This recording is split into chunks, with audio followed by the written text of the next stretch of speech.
कुल की लाज रखती है ये बड़ी अनमोल, बेटी को प्यार दो तुम, बिगड़ा सम्मान दो तुम, बेटी को प्यार दो तुम, बिगड़ा सम्मान दो तुम।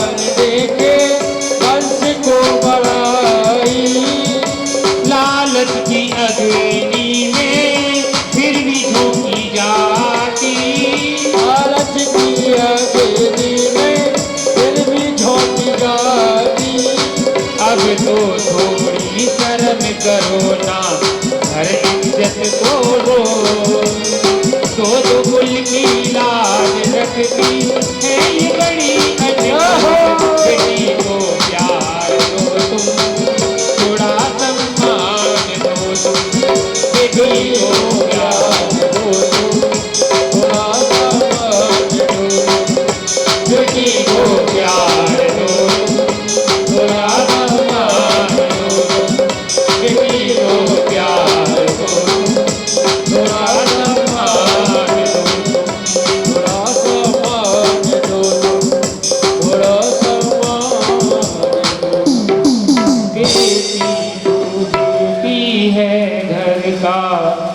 इसका ना है कोई जोड़, दो कुल की लाज रखती है ये बड़ी अनमोल, बेटी को प्यार दो तुम, थोड़ा सम्मान दो तुम।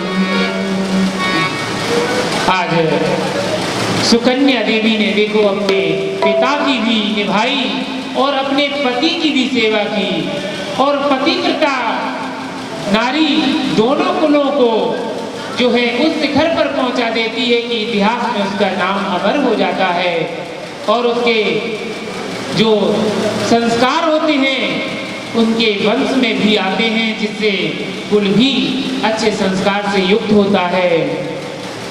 आज सुकन्या ने भी ऐसा ही किया कि अपने पतिदेव की इतनी सेवा की कि एक बार प्रसन्न होने पर अश्विनी कुमार का वहां आगमन हुआ। जब अश्विनी कुमार वहां पर आए तो अश्विनी कुमार ने सुकन्या देवी के पतिव्रता के प्रभाव को देखकर सुकन्या ने से कहा कि हे देवी, तुम जो कुछ भी मांगना चाहती हो वह हमसे मांग लो।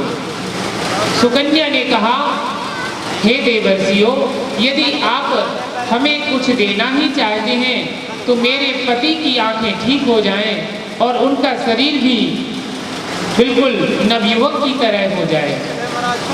तो एक सरोवर जो था, उस सरोवर में च्यवन मुनि को उसमें डुबकी लगाने को कहा।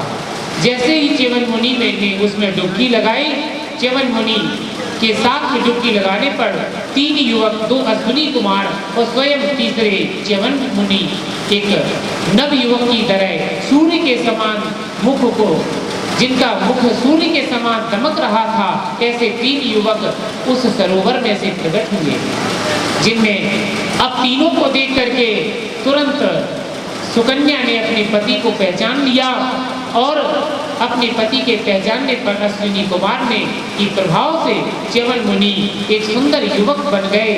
और इस प्रकार एक बार महाराज सरियाती जब आश्रम में पुनः गए और वहां पर उन्होंने देखा कि मेरी पुत्री किसी युवक के साथ रह रही है और वह नवयुवक है, तो महाराज बड़े दुखी हुए।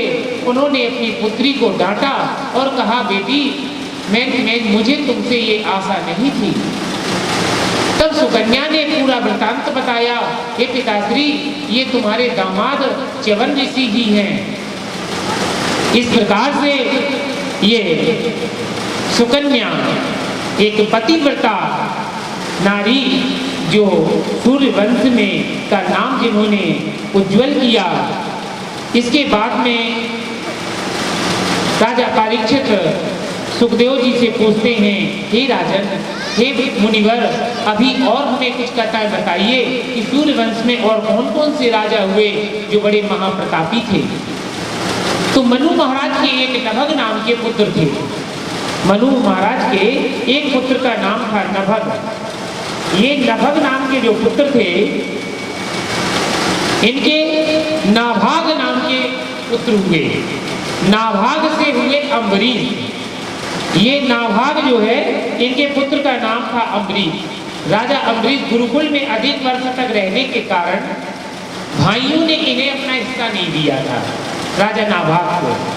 तो पितराज्ञा से यज्ञशाला में 2 मंत्रों का इन्होंने उच्चारण किया और 2 मंत्रों के उच्चारण करने से अंगिरा आदि ऋषियों ने यज्ञ का संग्रहित धन इनको दे दिया। जब इन्हें पिता से, देखिए सभी लोग ध्यान से इस कथा को सुनिए, कथा बड़ी मार्मिक है, बड़ी अच्छी है।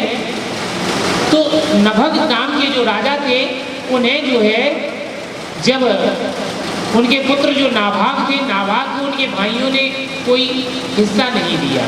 जब कोई हिस्सा नहीं दिया तो बेचारे कहाँ रहते। तो नाभाग मुनि, नाभाग जो राजा थे, राजा नाभाग, उनको उनके पिता ने पितराज्ञा दी। पिता ने कहा कि बेटा, यदि तुम्हें पैतृक संपत्ति नहीं मिली है